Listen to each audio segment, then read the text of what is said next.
Mr. President, I rise again today to discuss H.R. 3606, the so-called Jobs Act.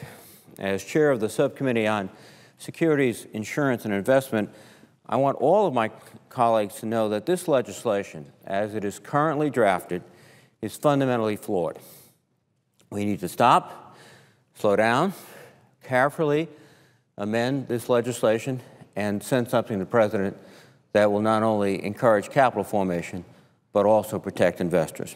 Now, one of the premises behind this House legislation is that we just deregulate, the jobs will come right back. Where have we heard that before? All through the 2000s, just deregulate.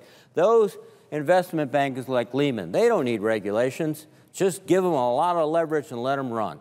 And they ran right off the cliff. We don't want to repeat that again.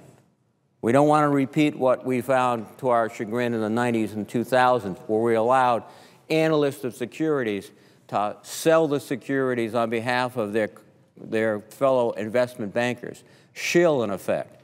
Those provisions are included in the House bill. That's going to undermine confidence in the markets. Now, we should learn from the past, and I urge all of my colleagues to support the Reed-Landrieu-Levin Amendment as a basic text. We can make improvements on that. We can send a bill, we hope very quickly, in collaboration with the House to the President, that not only stimulates capital formation, but also protects investors.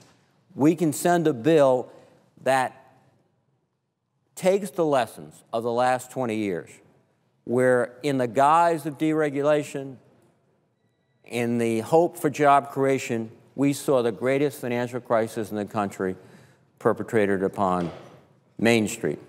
We don't want to see it again.